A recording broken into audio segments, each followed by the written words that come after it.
at-risk youth, underprivileged kids, kids that are just having a rough time. Every Wednesday night I go into the Juvenile Detention Center right here in Loudoun County.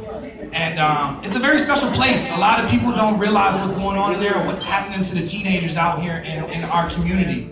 But they're struggling. They're struggling with depression. They're struggling with drug abuse. They're struggling with alcohol abuse. They're struggling because a lot of parents, some of y'all ain't gonna want to hear this, but it's my job to tell you, you're not spending time with your kids. And so the communities are raising them. They're turning to gangs. They're turning to other places to receive that love and attention that they're looking for. Some of y'all feel like your $2,000 salary is more important than your kid's education. I hate to tell you that, but I feel like I got to. And then some of you guys are just trying to make ends meet, so you might have 2 or 3 jobs, and maybe a nanny or a babysitter is helping you raise your kids, and you're doing your best.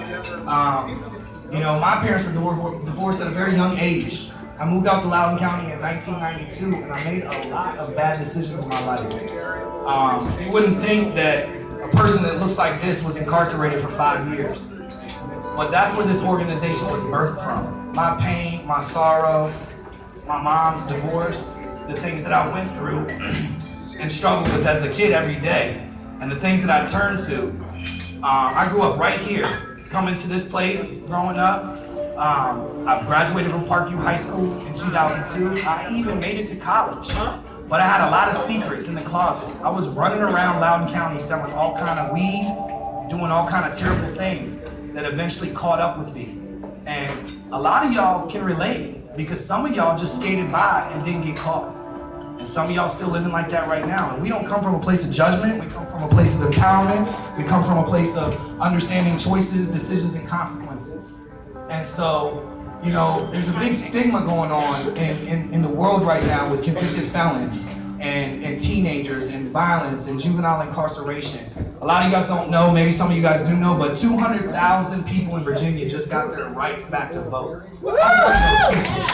You know, I went into prison for 5 years, and I didn't know if I would ever be able to get that back, you know, for some choices that I made when I was very young, and I was still suffering consequences for them.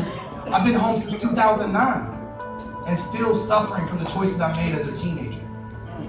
You know, habits start by making choices over a long period of time. And so something I try to teach the kids in the Juvenile Detention Center is make the right choice over a long period of time. Put one foot in front of the other and you guaranteed to make it, you know? But if you do that same thing and you make the bad choice over a long period of time, next thing you know, your life is gonna spiral out of control. You done turned into a person that you didn't even realize you were, but the rest of the community sees you as a thug or a drug dealer or a gangbanger or whatever it is. But deep down inside, you're really not that person, but you didn't realize that the choices you made turned you into that person and you lose yourself. That's what happened to me. That's what's happening to a lot of kids in Loudoun County right now. We're in a place right now where there's so much money, there's so much opportunity. These kids are just running wild. They're overdosing on heroin, Oxycontins. Every day somebody around here is being brought back to life or they're dying because they're ODing. You know? That's what's happening right here in Loudoun County, and a lot of us act like it's not happening.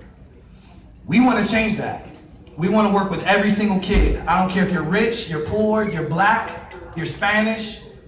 We want to empower you. We want to work with your kids. If your kids have a problem, there's several people in our organization, lawyers, business owners, volunteers, artists, that are willing to pour into your kids and help you, help change them. Today, we're trying to raise $2,000. So if you haven't cut no check, you haven't made no donation, you haven't signed up over here, we need to get you involved. You know, because your money will make a difference. They have a lot of scholarships out here for student athletes. They have scholarships out here for straight A students. They have scholarships out here for minorities. They don't have scholarships out here for the B and C students. They don't have scholarships out here for the mentally ill or the people that are just struggling and they made it for college and now they don't know where they're going to pay for that. So now they're selling drugs or they're doing whatever else they can to try to get by. It's our job as citizens to step up. We're in the richest county in America. There's no reason anybody should be hungry around here. Anybody shouldn't be able to get a job. Anybody that is willing to work and put the effort in. Real talk. Support them. It's not about entitlement. It's about empowerment. Thank you. It's a big difference. We're not just giving handouts. We looking at kids. They got to apply for the scholarship. They got to fit the criteria. It's a big difference. We're not just giving handouts out, man. We're trying to get people to change. And so that's a big problem around here. There's a lot of people that feel like there's too much entitlement. There's some people who are saying, oh, there's not enough help. But the help starts with us. If we see our brother or our neighbor or somebody going through something, it's your job, it's your responsibility as a human to realize that just because they're black, they're the same as me. They bleed the same as you. Trust me, if you go cut them, they're going to bleed the same way you bleed. They're probably dealing with the same things you're dealing with, but all these stigmas, all these stereotypes are dividing us instead of bringing us together. So I appreciate all of you guys coming out here. Definitely, there's a lot of schools in Sterling that are struggling. They're Title I schools. In case you don't know, that means that half the kids in there are on reduced lunches or free lunches. But we're in the richest county in America. That don't make no sense.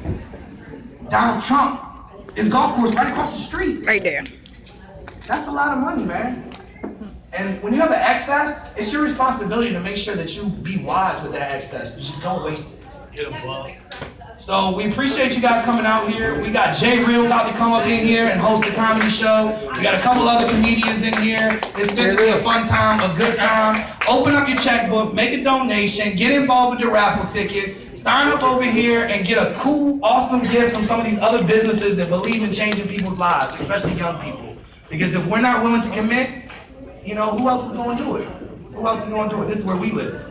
You can't expect somebody else from California to come over here and do it. We got to do it ourselves. So I appreciate your time. If you have any questions, feel free to ask me anything, and I'll be able to help you. And once again, I want to thank D5 and the comedians, Frontline, my BNI, all these sponsors up here, Georgetown Cupcakes, man, there's so many of them. Sudden Combat, the Adventure Park out in Leesburg, School of Rock. You know, they're doing music lessons for free for 2 months. Come over here and get that. If that's your home inspections, if you got a house you're getting ready to buy, you need a home inspection, Jared's donating a free home inspection. All you got to do is come over here and bid on it. Eye screen, who breaks their phone all the time? How many of y'all got kids that just are careless with their stuff? Because my son is.